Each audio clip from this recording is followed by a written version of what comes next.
call the count to 10 method. Count to 10. Count to 10, meaning yung babae is naka-lie flat on bed, binibilang niya yung contraction. Paano malalaman ng contraction yun? Tumitigas yung fundus niya, yung abdomen ng mother. Tumitigas. Tumitigas. At syempre masakit yun. Sino bang mother dito? Ayun. So, kung hypotonic siya, ibig sabihin, less than 10 to 12 times per hour. Right? Yes. So, kapag hypotonic siya, tapos, halimbawa, walang effacement. Paano ba malalaman na normal yung effacement or normal yung cervical dilation? Sa latent, active, and transition. Tulog na, antok mo ngayon, no? Nakaka-follow. Yes po. Yan. Alert, alert, alert. This is the phases of the first stage of labor. Alright? Phases.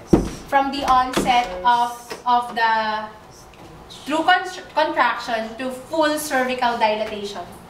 Latent phase, that is, kailangan meron kang 1 or 0 to 3 centimeters dilation.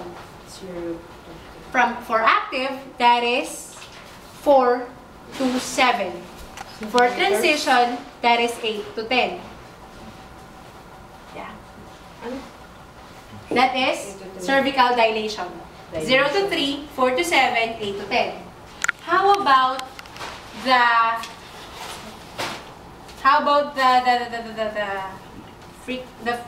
frequency?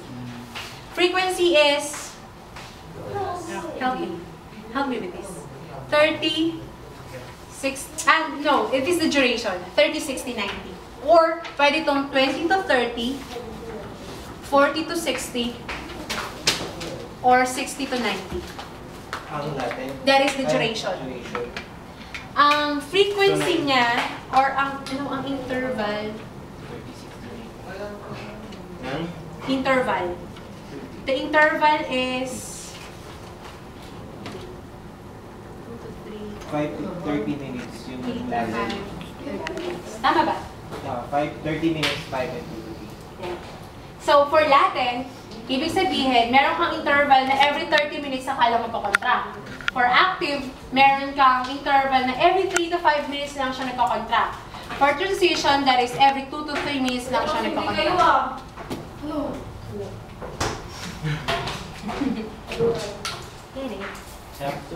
Alright.